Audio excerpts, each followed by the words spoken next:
اب میں مثال دوں کہ سیدنا غوث اعظم 40 سال عشاء کے وضو سے فجر کی نماز پڑھ رہے ہیں اور میں سنتیں بھی نہیں پڑھ رہا ہوں، اور میں سن رہا ہوں حضرت سیدنا امام زین العابدین رضی اللہ تعالیٰ عنہ روزانہ 1000 نفل پڑھتے ہیں، میں فرض بھی نہیں پورے پڑھ رہا ہوں، سنت مؤکدہ بھی نہیں پڑھ رہا ہوں، تو میں پھر یہ سمجھو وہ اتنی پاکیزہ ہستیاں جن کے بارے میں شبہ نہیں ہے کہ وہ مقبول نہیں ہے، ایسی بات نہیں، وہ اللہ کے پیارے ہیں، محفوظ ہیں، ولی ہیں، وہ اہتمام کریں اور میں گناہ گار ہو کے نہ کروں۔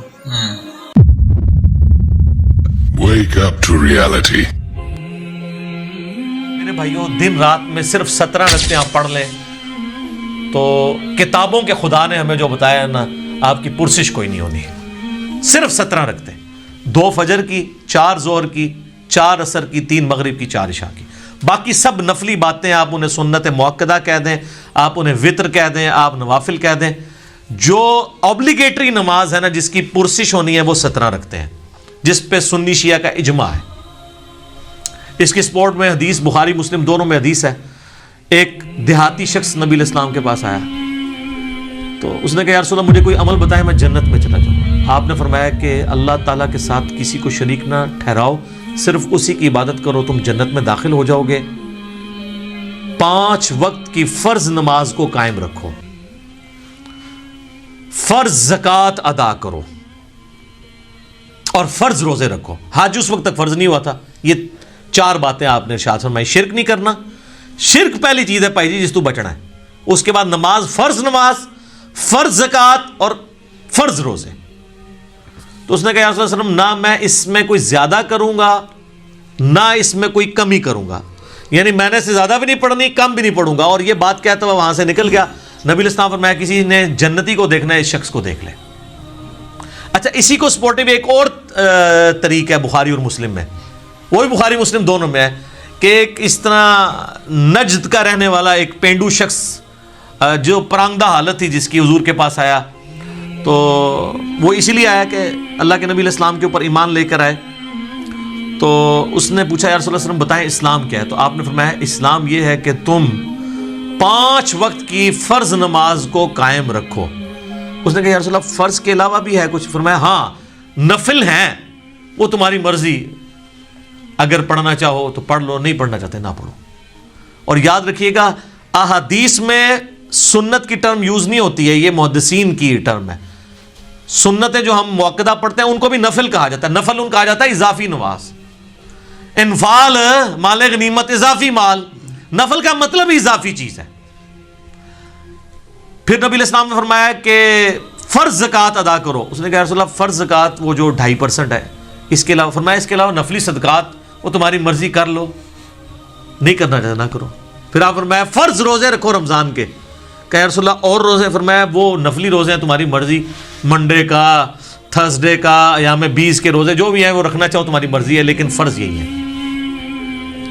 تو اس نے کہا کہ اس رب کی قسم جس کے قبضے قدرت میں میری جان ہے، نہ میں اس میں کوئی زیادتی کروں گا، بس جتنا دسیا اس تو اگے نہیں میں، نہ اس میں کبھی کروں گا۔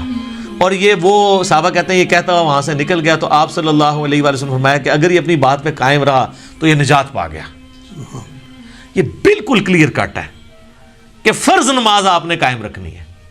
اچھا، لوگوں کو یہ بات سمجھ نہیں آتی تو میں نے ان کے لیے اینٹی وینم اور پھکی تیار کی ہے ایک، کہ کبھی آج تک کسی نے کہا ہے کہ جو پیر اور جمعرات کا روزہ نہ رکھے اس کے رمضان کے روزے قبول ہی نہیں ہوں گے۔ تو یہ نفلی روزے نہیں ہیں، سنت روزے ہیں۔ ایام 20 کے 13، 14، 15 کے بخاری مسلم میں حدیث ہے کہ چاند کی 13، 14، 15 کو آپ علیہ السلام نے کبھی روزے نہیں چھوڑے۔ یہ سنت مؤکدہ ہیں یہ والے بھی روزے۔ کبھی کس نے کہا جو یہ نہ رکھے اس کے رمضان کے نہیں ہوں گے۔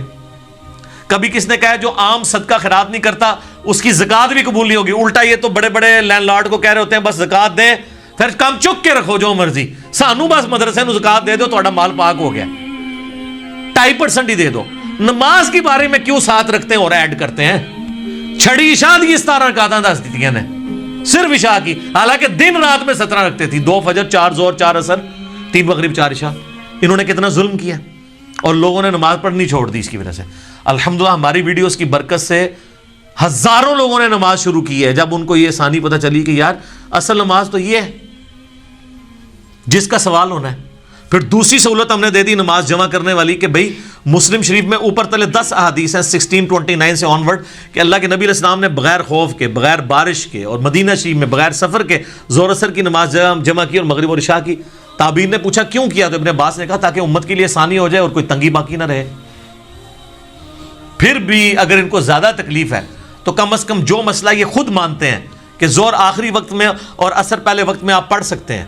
مثلا آج کل آلموسٹ کوئی 3:45 بجے عصر کا وقت داخل ہو رہا ہے، تو اگر کوئی شخص 3:40 پہ یا 3:35 پہ ظہر پڑھ لے اور 3:45 عصر کا وقت داخل ہوتے ہی عصر کی نماز پڑھ لے تو وہ اپنے اپنے وقت میں ادا کر رہا ہے. اس میں جمع کرنے والا بھی جو حنفی گناہ بتاتے ہیں وہ بھی نہیں شمار ہوگا. اس طرح ہی بتا دیتے کم از کم بچوں والی عورتوں کو تو آسانی ہو جاتی، نمازیں جمع کرنے والی آسانی. اور خالی فرض اس کی وجہ سے لوگوں نے نمازیں شروع کر دی ہیں اللہ کے فضل سے. اور ڈیٹیلڈ میرے کلپ اس کے اوپر موجود ہیں، نمازوں کو جمع کرنا کیا حرام ہے. میں نے ساری احادیث HD کیمرے میں ڈسپلے کی ہیں کہ ہر طرح سے جمع کر سکتے ہیں. ظہر کے ساتھ عصر، عصر کے ساتھ ظہر، درمیان میں بھی کر سکتے ہیں، جمع تقدیم بھی، جمع تاخیر بھی، جمع سوری بھی. اس طرح مغرب کے ساتھ عشاء یا عشاء کے ساتھ مغرب یا درمیان میں بھی کر سکتے ہیں. آپ فجر کو الگ پڑھنا پڑے گا. تو بلکہ ہمارے تو ایک ملک صاحب نے ملکین بھی ایجاد کی ہوئی ہے کہ آپ اذان مغرب سے آدھا گھنٹہ پہلے ظہر اثر کو جمع کر لیں اور مغرب کا وقت داخل ہوتی ہے مغرب عشاء کر لیں، چاروں کٹھی. اگر کوئی واقعی مجبور ہے، جس طرح آج کل کرونا کی وبا ہے اور ڈاکٹرز کے لیے ٹائم نکالنا، یا ہمارے پرائم منسٹر کے لیے، یا جو لوگ ان ڈیوٹیز میں لگے ہیں ٹائم مشکل ہے، تو وہ ملکین بھی پڑھ سکتے ہیں. ویسے یہ نام اس کا ربو ہی ٹھیک پہ گیا. ویسے تو ملک صاحب نے نا یہ بادشاہاں دی نماز جنہیں کوئی ٹائم نہیں ہوتا، ملکین دو طریقے نال ٹھیک ہوگی ملکین، تو وہ آپ پڑھیں. لیکن میں ایک انصاف کروں، ابو داؤد میں ایک حدیث ہے کہ نبی الاسلام فرمایا قیامت والے دن اگر کسی شخص کے فرضوں میں کمی نکلی تو اللہ تعالیٰ فرشتوں سے کہے گا کہ اگر اس کی کوئی نفلی عبادت ہے نا تو وہ فرضوں کی جگہ تول لو. سنت نہیں، نفلی. یہاں سے بھی پتہ چلے گا کہ سنت کو نفلی کہا جاتا ہے ٹرم میں، حدیث کی ٹرم میں. تو سنت موقدہ اگر آپ پڑھنا چاہتے ہیں ضرور پڑھیں، یہ آپ کو فائدہ ہی پہنچائیں گے. اور کئی لوگوں نے فرض شروع کیا، آہستہ آہستہ خود بخود سنت کے اوپر آ گئے. لیکن شروع میں آپ لوگوں کو تکلیف میں ڈالیں گے نا تو یہ آپ زیادتی کر رہے ہیں. وہ بخاری مسلم میں حدیث ہے کہ نبی علیہ السلام فرمایا جو فرض کے علاوہ 12 رکعتیں پڑھ لے اسے جنت میں محل ملے گا. 4 ظہر سے پہلے، 2 ظہر کے بعد، 2 مغرب کے بعد، 2 عشاء کے بعد اور 2 فجر سے پہلے. اس کے اوپر میرے لادہ سے کلپ موجود ہے. اور باقی وطر جو ہے وہ یعنی سنت موقدہ وہ بھی ہے. سنن کبریٰ البیہقی میں، المصنف ابن ابی شیبہ میں مولا علی کا قول ہے کہ وطر سنت ہے، سنت ہے، سنت ہے، مگر اسے مت چھوڑو، پڑھ لو. اور صحیح بخاری میں موجود ہے، قاسم بن محمد بن ابی بکر کہتے ہیں کہ میں نے صحابہ کرام کو 3 رکعت وطر پہ پایا ہے، البتہ ایک پڑھنے میں حرج نہیں ہے. جواز کی حد تک درست ہے، پسندیدہ نہیں ہے. ویسے تو نہ بھی پڑھے کوئی مسئلہ نہیں ہے، فرض نماز ہے. اور اگر کوئی بالکل سست ہے تو ایک ہی پڑھ لے. اے خدا جس نے کی جستجو مل گیا اس کا تو سب کا تو رہنما.